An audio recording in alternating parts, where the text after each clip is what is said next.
Shalom, tudo bem?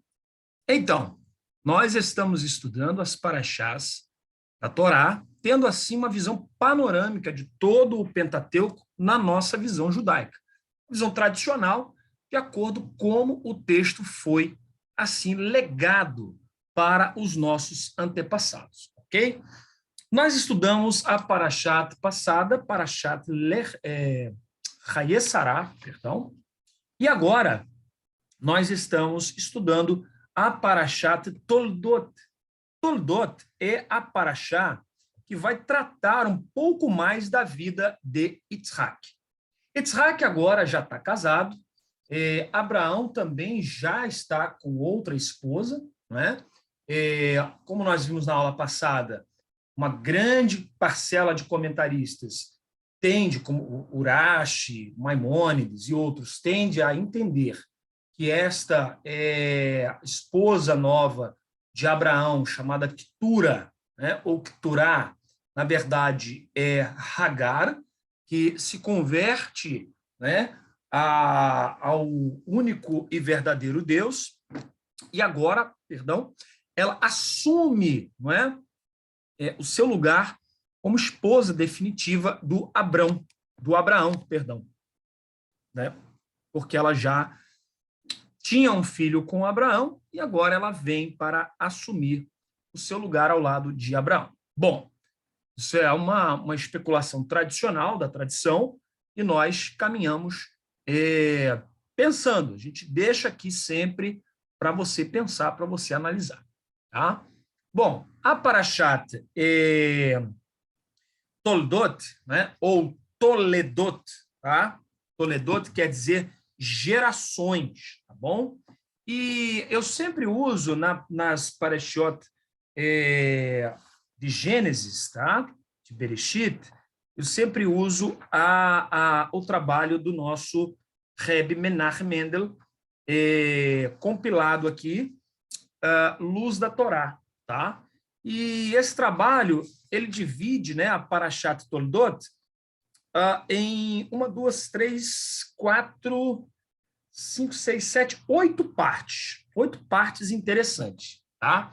Se ele fez questão de dividir nessas 8 partes, é porque essas partes têm uma mensagem que precisa ser olhada mais de perto, com mais cuidado. É óbvio, todo o texto da Torá precisa ser analisado assim, mas, como nós aqui não temos tanto tempo assim, nós estamos apenas trabalhando uma introdução, nós vamos dar essa olhada, mas não com tanta detalhe assim, tá bom? Bom, conteúdo da Parashá, né, a gente tem um resumo aí na sua tela, mas o conteúdo da Parashá, ela começa no capítulo 25, verso 19 de Gênesis, e vai até o capítulo 28, verso de número 9, ok? E aí a gente tem o seguinte, primeiro, Yaakov ve Esav, né?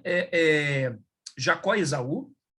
Yitzhak, segundo ponto que ele cita, Yitzhak assenta-se em Gerar, né? A fome na terra, ele vai para Gerar. Depois, a inveja e discórdia na terra dos filisteus, né? Capítulo 26, verso 12 em diante, quando os filisteus invejam Yaakov pela sua prosperidade. Yitzhak e Avimelech selam um pacto, né? Assim como Abraão e o Abimeleque anterior fizeram um pacto, esse Abimeleque agora também faz um pacto com o Yitzhak, porque Abimeleque, entre os filisteus, né, entre os moabitas e filisteus, era um nome dado ao soberano deles, assim como Faraó é dado ao soberano dos egípcios, né? Meler é dado aos soberanos do povo de Israel, né? Rei é dado aos soberanos, né, da realeza dos povos portugueses e latinos, e king é dado aos soberanos dos povos nórdicos e ingleses. Assim também o nome Abimeleque é dado aos soberanos da terra dos filisteus aqui dessa geração, ok? Dessas regiões também. Então, havia um Abimeleque no tempo de Abraão e havia um Abimeleque no tempo de Isaac, ok? Bom, então Abimeleque e Jacó e Isaac fazem um pacto, né? As falcatruas de Esav, né? Esav decide casar com mulheres que não eram do povo e causam tristeza à mãe dele, ao pai, etc. Yaakov age com astúcia, né? E recebe a bênção de Yitzhak, que pertencia a Esav, né? E é óbvio, a mãe dele sabia que ele havia vendido, o Esav havia vendido a primogenitura, aquele negócio todo, mas, né? Depois Yaakov foge de casa, né? Por ordem de sua mãe, vai embora, tal, pai. Ele não foge de casa, ele é mandado até Labão para coisa. Mas a gente sabe que no fundo, ele é mandado para longe justamente para não morrer. Então é como uma fuga, né? E depois o Esaú casa-se novamente com novas mulheres, que são mulheres ruins, né, aos olhos dos seus pais. Então, o Esaú, ele só arrumou pepino, só arrumou problema para os seus pais. Só trouxe tristeza e amargura para sua mãe, para o seu pai, no sentido de casar com essas mulheres, né, que não deveria ter se casado. Então, vamos lá. Yitzhak casa-se com Rebeca, né? Após 20 anos sem filhos, as preces de Isaac são atendidas. Eles casam com Isaac com 40 anos, quando Isaac vai fazer 60 anos, ele ora, diz a Bíblia, ele ora ante a Rebeca, de frente para Rebeca, ele ora com Rebeca, também poderia ser traduzido assim, e Deus lhe concede, dá a graça dele gerar, né, filhos, ok? E aí, duas crianças são geradas, né? 2 meninos são gerados, ok?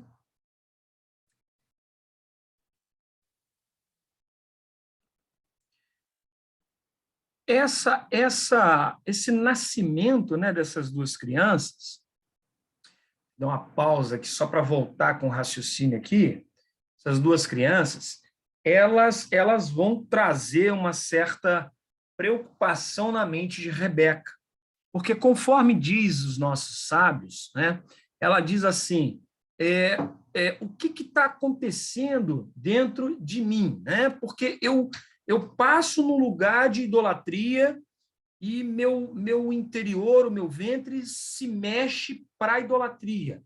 Eu passo num lugar, por exemplo, perto das regiões onde Shem, né, o Sem, tem a sua academia de estudos, pessoas que servem ao Eterno, a Adonai, e o meu ventre se move para esse ambiente.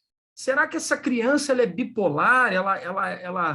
Ela vai ser uma criança que adora a Deus e adora a idolatria? Ela vai ser uma pessoa misturada? E isso é óbvio, falando de Rebeca, que é uma mulher que, desde a sua infância, adolescência, e foi, né, trazida para casar com um grande homem, um tzadik, né, um justo, e ela também uma tzadká, né, uma justa, né, uma mulher com uma justiça muito grande, né, isso para ela, obviamente, né, ela fica em parafusos, né? Fica, poxa, mas o que está acontecendo comigo de fato, né? Então, o Eterno, ela vai consultar o Eterno, obviamente ela vai consultar um profeta na época, e o Eterno vai falar com ela e vai dizer, olha, o que está acontecendo com você é que 2 nações há no seu ventre, né? 2 povos existem no seu ventre. E o maior servirá ao menor. Olha que coisa fantástica. O maior servirá ao menor. Né? Deus já está revelando o que vai acontecer no futuro. Né? Então, a ultrassom divina já mostra para ela, né, que dentro dela existem 2 crianças.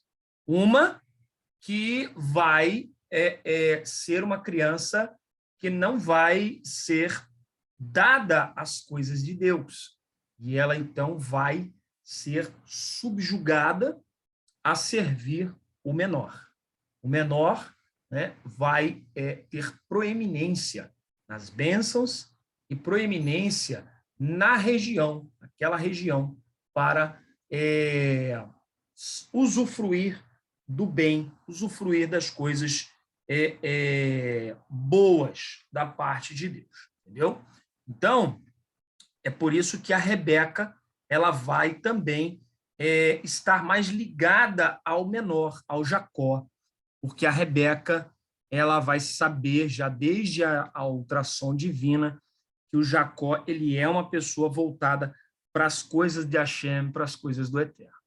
Então, é muito importante a gente entender os motivos dela, né, de terem a sua preferência pessoal, porque Deus já havia dado a ela, né, essa informação. É óbvio que o pai não deve ter uma preferência a um filho e detrimento do outro, mas eu estou falando que nós entendemos por que ela teve essa preferência, ok? Não estou dizendo que nós devemos ter, estou falando que por que ela teve essa preferência é entendido de acordo com o texto que é passado para nós, tá bom?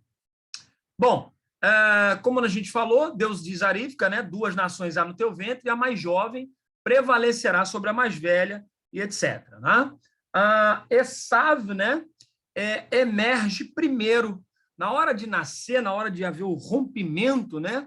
A porta é aberta para que se nasça, o Esaú sai primeiro, né? Mas o Jacó agarra o calcanhar, né? Não é uma coisa voluntária, não é uma coisa que a gente pode pegar o texto e dizer, tá vendo, tem que ser isso, tem que ser aquilo, não é uma coisa assim, né? Mas o infante Jacó, ele está ali no ventre com o Esaú e, de alguma maneira, né, eles estão colocados de alguma maneira que um está agarrado ao calcanhar do outro. E na hora que um é puxado, o outro vem junto, né? Então, Jacó nasce sem auxílio de parteira, né? A parteira não tem tempo, porque quando puxa um, o outro já vem logo grudado e ela só faz o trabalho de segurar, né?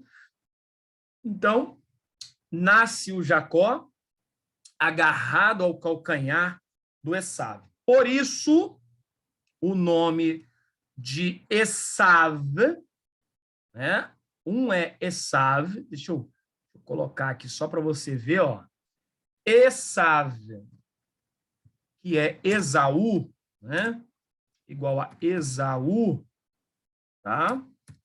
Esaú, tá bom? Significa, tá bom? Significa peludo. Opa! Peludo, tá bom? Sav, que é o Esaú, significa peludo. Tem muito pelo. Pelo mesmo, camarada. Ele não está falando de pelo assim, cabelo igual o pelo que tem na mão, às vezes tal. Não. Assim, igual a barba, tá vendo aqui? Igual a barba, era pelo corpo do Esaú inteiro, tá? E era peludo mesmo, bom? E Yaakov, que é igual, né, a Jacó, que significa o que vai no calcanho, ou o que vem, né, no calcanhar. Tá? Você pode colocar aqui, que vem, fica mais inteligível, no calcanhar, porque ele veio, né, no calcanhar do irmão. Né? Então, o que vem no calcanhar. Beleza? Então, é muito importante entender isso aqui. Por quê? Porque um está em justaposição ao outro. Né? E os nomes que são dados são nomes que têm a ver com o nascedouro. Não tem nada a ver que Jacó é suplantador, Jacó... Isso não existe, não tem como, não tem essa raiz no nome do Jacó, tá bom? Não tem isso no nome do Jacó. O nome do Jacó é Yaakov, em hebraico, Yaakov.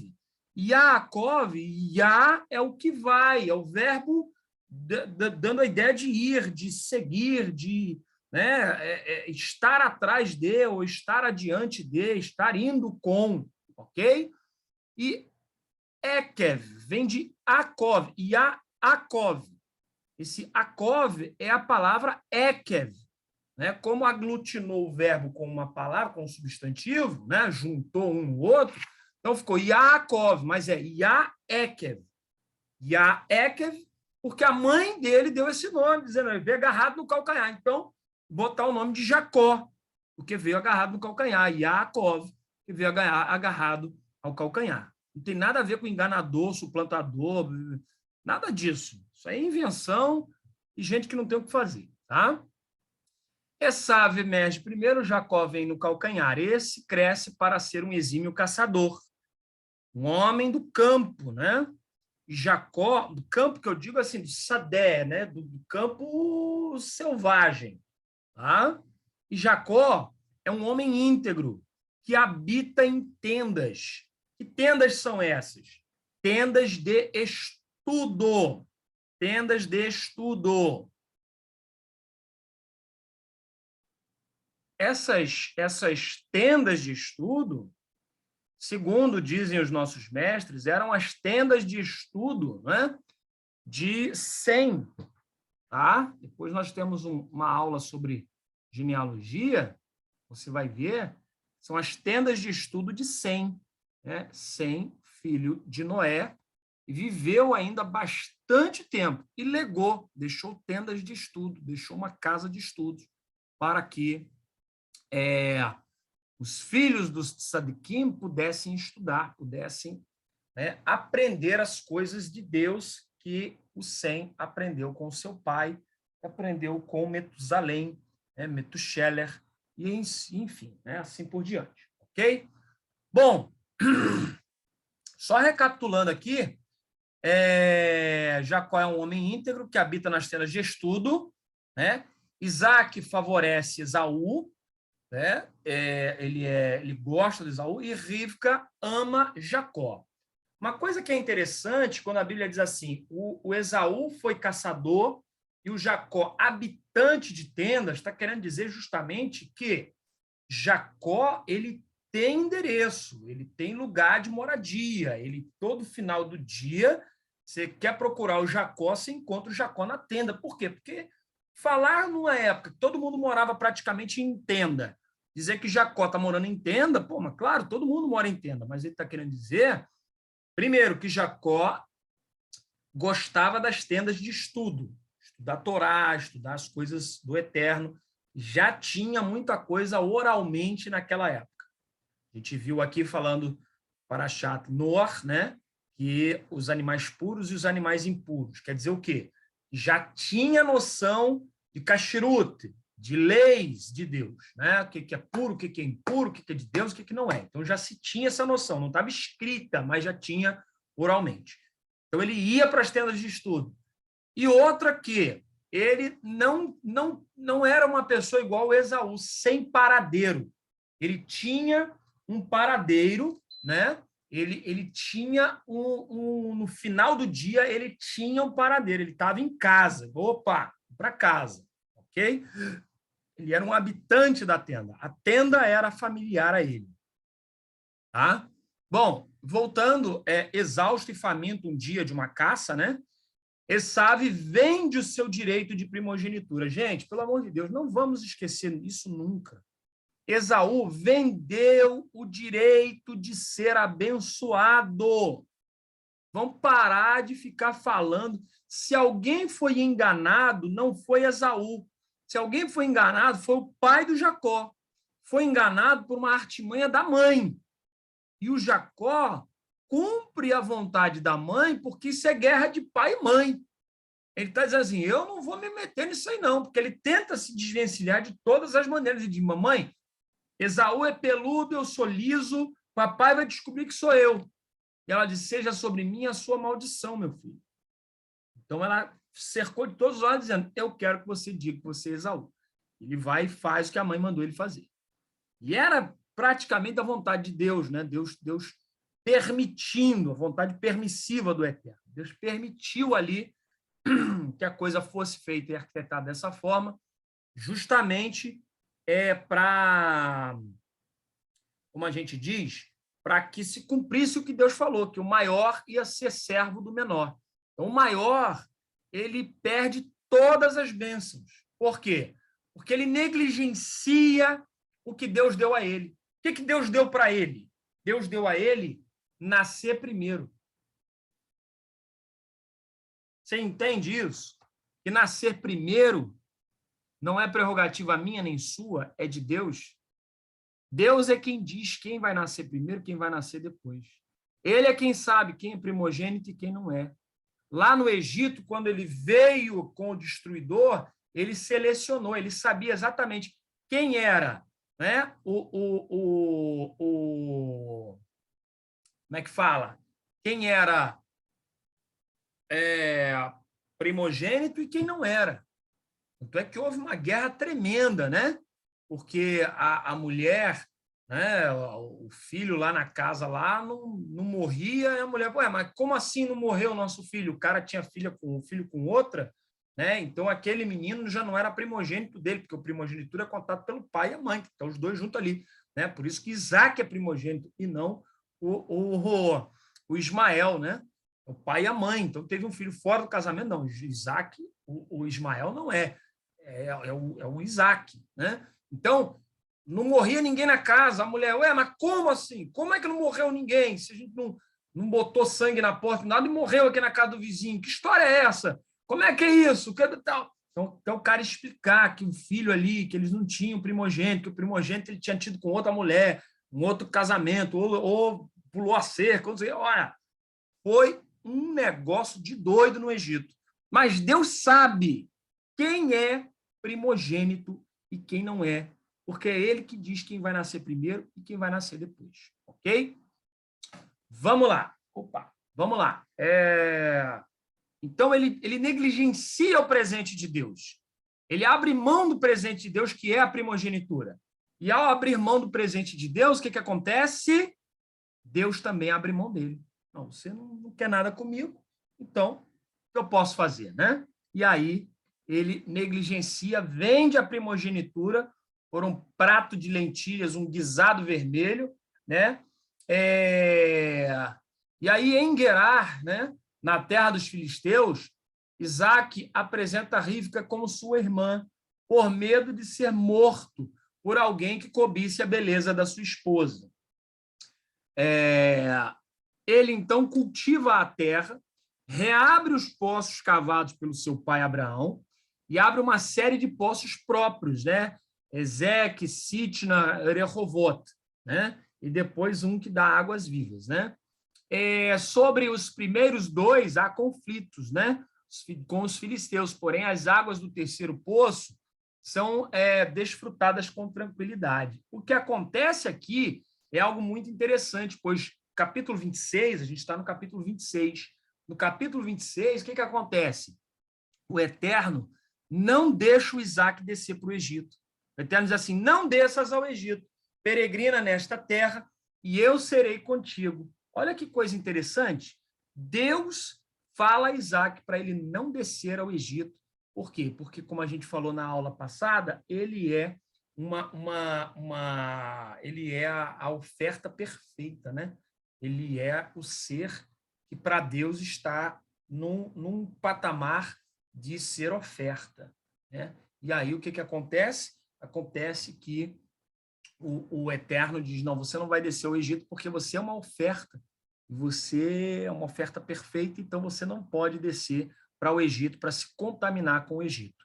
E outra, né? Você já foi substituído no altar pelo cordeiro, né? Então você não tem que ir para o Egito porque você é o prenúncio da Páscoa. A Páscoa é o quê? É o cordeiro morrendo, o sangue do cordeiro marcando as portas para que ninguém morra. Ou seja, alguém já morreu para que ninguém precise morrer. Então, a mesma coisa acontece com Isaac. Deus, é como se Deus dissesse assim, alguém já morreu por você, Então, você não tem negócio com o Egito, porque no futuro eu vou libertar os meus filhos do Egito através do sacrifício que já aconteceu com você no monte, né? Então, Isaac não pode descer ao Egito. E Deus multiplica a colheita dele a 100 por 1. Esaú casa-se com 2 mulheres hititas, Isaac fica velho e cego, expressa o seu desejo de abençoar Esaú antes de morrer, a gente já praticamente explicou isso, né? Enquanto Esaú sai para caçar o alimento preferido do pai, Rebeca veste Jacó com roupas de Esaú, cobre seus braços e pescoço com pele de cabra para simular o toque do seu irmão. Você vê, o pelo era tanto no Esaú que tinha que cobrir ele com pelo de cabra. Como é que é o pelo da cabra, gente? Cabrito, não é ovelha, não é o carneiro, que é aquela lã enroladinha. É a cabra, é aquele pelo igual de cachorro, aquele pelo baixinho, né? Um atrás do outro, tá? Igual a barba, assim, sabe? É aquele pelo ali. O Esaú era daquele jeito de cima e embaixo, né? Então, a gente tem que entender que o Esaú era muito peludo mesmo, ok? Por isso o nome é Esaú, né? Peludo, tá? Enquanto Esaú sai para caçar, o Jacó, né, é vestido com a roupa do Esaú, né, cobre seu braço e pescoço, a pele de cabra para simular o toque do seu irmão mais peludo, e prepara um prato saboroso de lentilhas e envia a Jacó ao pai, né? Você vê que pelo mesmo prato que o Jacó comprou a primogenitura do irmão, ou o irmão vendeu a primogenitura para Jacó, é o mesmo prato que Jacó negocia, entre aspas, a bênção com o pai. Isso aí é para você pensar. Jacó deixa o lar, né, por causa dessa primogenitura comprada e essa bênção roubada, né, foge da ira de Esaú para encontrar uma esposa na família do irmão de sua mãe, o Labã, né, o Lavã ou o Labão. Tá? Esaú toma uma terceira esposa, né, o Esaú, que é a Mahlat, filha de Ismael, que era para deixar a mãe dele mais revoltada ainda. Ok? E agora a gente encerra essa paraxá, né, a paraxá Toledot, com esse quadro caótico. O irmão mais velho de Jacó casando com uma mulher que não era do agrado dos pais e o Esaú, o Jacó, saindo de casa, né, para ir para a casa do seu tio, né, e a sua mãe com o coração na mão, né? Então, é muito trágico, né? Tudo que acontece por falta de uma vigilância, por falta da família toda caminhar, não é, na religião, né, de Deus, né? Todos estarem vivendo para Deus de fato. Então, é muito triste quando há essas divisões, essas discrepâncias, porque o lar fica completamente desestruturado e há tristeza, há facções, há tudo isso. Que nós possamos pedir ao Eterno que a nossa casa, o nosso lar e a nossa família estejam todos, né, vivendo de acordo com a vontade do Eterno. Até a próxima paraxá, vai ser a nossa paraxá de Vayetze, né? E você vai aprender muita coisa interessante, tá bom? Shalom, Deus abençoe.